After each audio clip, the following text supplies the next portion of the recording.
Después de unas semanas de pausa, estamos de regreso con el episodio 42. Hablaremos sobre la misa, Novus Ordo o misa tradicional. Gladius es el movimiento de renovación para la música católica que nuestra iglesia estaba esperando.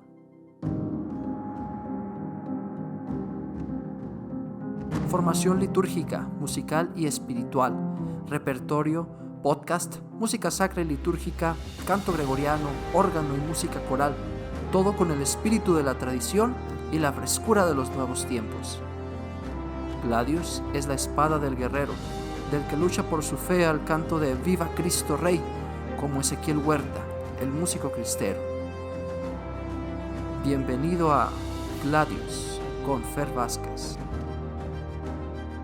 Amigos, bienvenidos al episodio 42 de Gladius. Yo soy Fer Vázquez y la verdad me da mucho gusto estar con ustedes otra vez. La vida nos golpeó ligeramente y nos fuimos unas semanas, pero ya estamos de regreso con nuestra cuarta temporada. Y hoy vamos a hablar de un tema que hace algunos meses estuvo sobre la mesa. Y esto es la discusión entre si el ritual Novus Ordo de la misa o la misa tradicional. Antes de continuar, no olvides suscribirte a nuestro canal de YouTube, seguirnos en Spotify o Apple Podcasts. Y recordar que estamos en las redes sociales, Instagram, Facebook y TikTok, como Gladius Música Católica con Fer Vázquez o @fer.gladiusmc. Creo que es justo hablar de este tema aquí en Gladius porque todo lo relacionado con la liturgia afecta directamente a la música litúrgica. Y creo que también es muy bueno que hayan ya pasado algunos meses de la publicación del motu proprio Traditionis Custodes, porque también hace que el ambiente se enfríe un poco más y podamos analizar la situación con cabeza fría. Vamos poniendo un poco de contexto.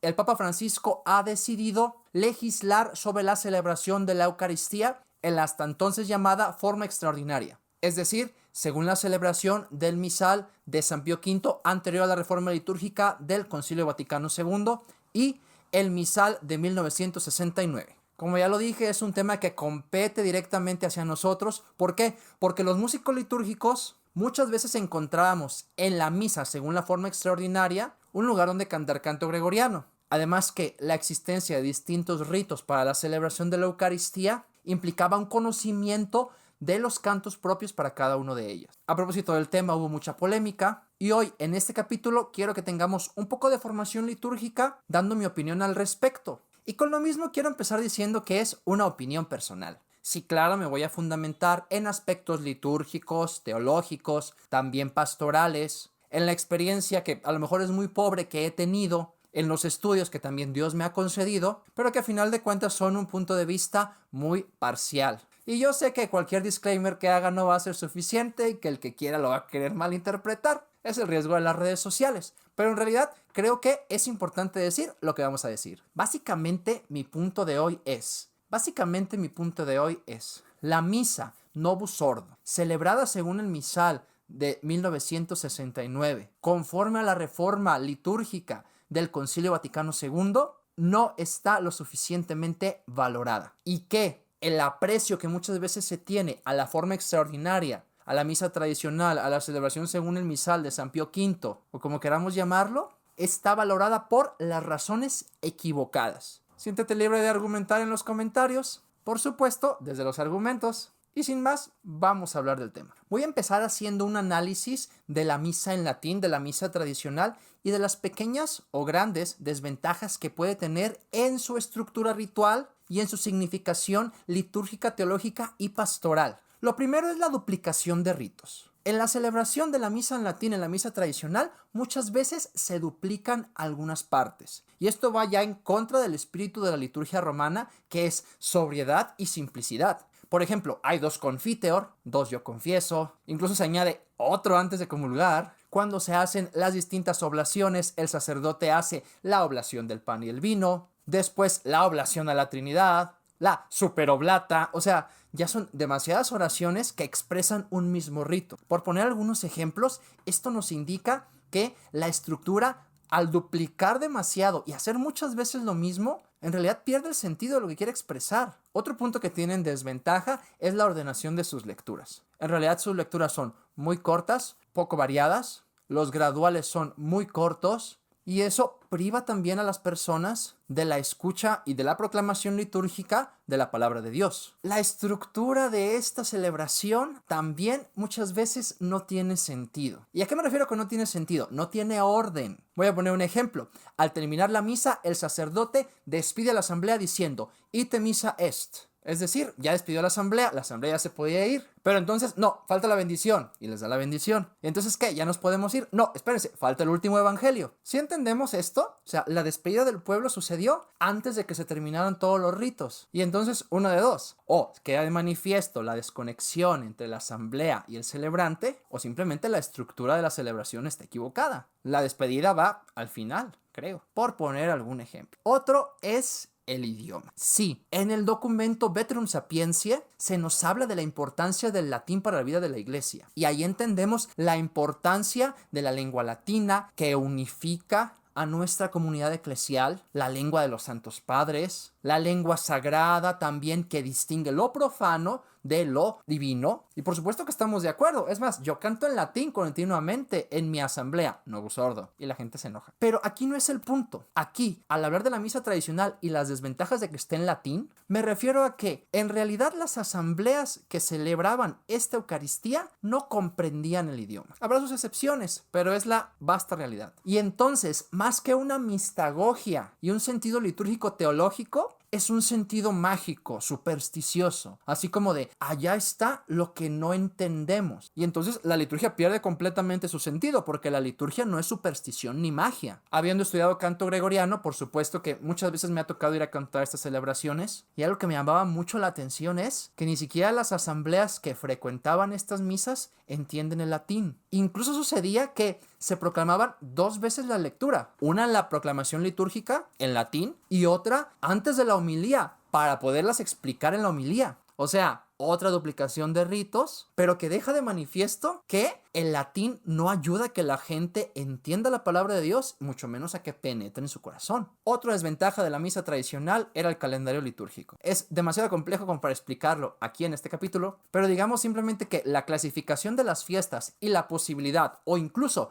mandato de celebrarlos en los días de la semana hacía prácticamente inexistente el ritmo litúrgico ordinario. A esto añadimos también la desconexión entre el pueblo y el celebrante. Se llega a crear esta barrera entre la asamblea y los ministros, donde no se expresa, es más, se oculta el sacerdocio común de los fieles. Ya sabemos la realidad que muchas veces esta desconexión se llenaba con devociones distintas de parte de los que iban a misa, más la carencia de que no existía suficiente catequesis para la comprensión de este misal. Uno más, y este es un punto clave, el sentimentalismo romántico. Es decir, nos dejamos llevar bajo este principio de que lo antiguo siempre es mejor. Un sentimentalismo, porque en realidad lo es, no hay razones racionales ni reales, sino que están en el corazón, en el que argumentamos que antes las cosas estaban mejor. Y este sentimentalismo romántico es propio de muchos aspectos y de todas las épocas. Da lugar a expresiones tan tristes como lamentables de la misa de siempre, la misa de todos los fieles, la misa de los santos, que completamente destruyen el sentido de la Eucaristía y que por supuesto que son erróneas. En ese sentido, y esto sí está bien explicado por el Papa Francisco en la carta que acompañó su motu propio, se llega a crear en las comunidades que celebraban la misa tradicional este sentimiento de ser los puros, los alejados del mundo,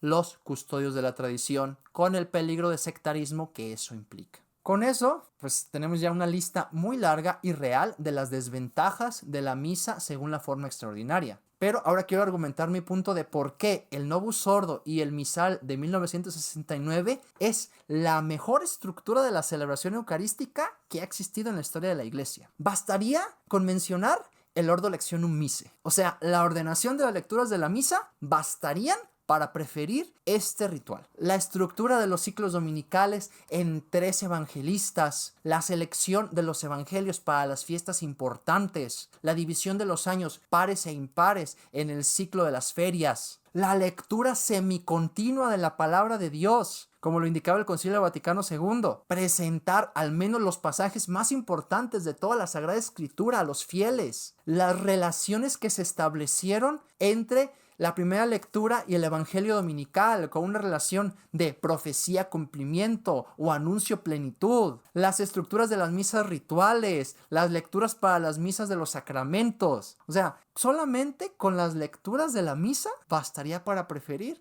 el nuevo rito. A esto hay que añadirle la riqueza eucológica del Novus Ordo, es decir, de las oraciones. Las oraciones colecta, muchas veces tomadas de sacramentarios antiquísimos como el sacramentario gregoriano, fueron rescatadas en la reforma litúrgica, con una estructura bien delimitada y pues uniéndonos a la tradición de todos los siglos, de los santos padres incluso. A estas oraciones añadámosle la composición de los prefacios, cada uno para las fiestas importantes, para los santos, para los mártires, para las santas vírgenes, para las misas rituales, para las misas de sacramentos, que expresan la realidad de la celebración y de la plegaria eucarística. Las plegarias eucarísticas, por supuesto, antes limitadas al canon romano de una composición relativamente reciente, pero de hecho el misal de 1969 contiene la plegaria eucarística más antigua, que es la plegaria eucarística 2, basada en la Traditio Apostólica de San Hipólito de Roma. O sea, la plegaria eucarística 2 está basada en la plegaria más antigua.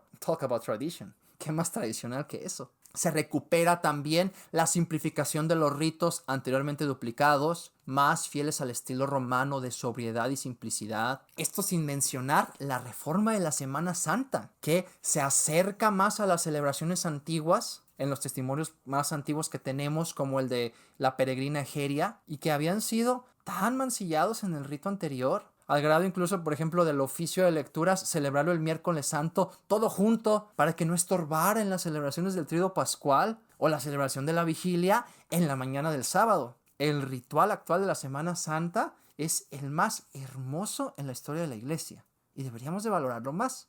Recuerda que tenemos episodios para cada una de las celebraciones de las liturgias de la Semana Mayor. Y bien, todo esto implica entonces que no está lo suficientemente valorado. Hace unos días tuve misa en el colegio donde laboro y nuestro nuevo capellán, que ya nos conocemos desde hace mucho tiempo, platicó conmigo y me dijo: Fer, hay que musicalizar las plegarias eucarísticas para misa con niños. Las musicalizas, se las enseñas a tus alumnos, porque son mis alumnos de religión y de música, y las cantamos en la Eucaristía. Lo grabas y la cantamos. O sea, imagínense esas posibilidades que abre el Novus Ordo. Las plegarias eucarísticas para misas con niños, las plegarias eucarísticas sobre la reconciliación, para misas con diversas necesidades. O sea, ese grado de participación que ya está teniendo en cuenta a la asamblea y asambleas concretas como los niños, y que no hemos sabido explotar lo suficiente. Nosotros como músicos, los sacerdotes como pastores y celebrantes, y las comunidades, para hacer participar a la gente en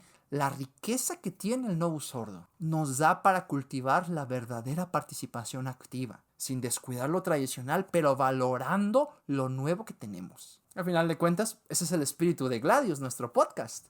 Lo antiguo expresado en formas modernas. Unir lo tradicional con lo moderno. En resumen, valoremos la celebración actual de la Eucaristía. Conozcamos más los ritos. Valoremos el esfuerzo tan grande que la reforma litúrgica hizo para darnos la mejor celebración eucarística que hemos tenido en la historia de la Iglesia. Como músicos, al conocer la liturgia, sepamos cómo propiciar que la gente participe y en comunicación con nuestros pastores, los celebrantes, explotemos en todo su potencial el nuevo misal de 1969. Entonces, entre Misa Tradi y Novus Ordo, me quedo con Novus Ordo. Espero que este episodio te haya servido para discernir este tema. Si tienes algún comentario, no dudes en dejarlo aquí abajo, en mandarnos un mensaje, nos encantaría conversar sobre el tema. Recuerda que estamos en Instagram, Facebook y TikTok, y no olvides suscribirte a nuestro canal de YouTube o seguirnos en Spotify y Apple Podcast. Yo soy Fer Vázquez, me da mucho gusto regresar con ustedes y próxima semana un nuevo episodio. Hasta entonces, nos vemos.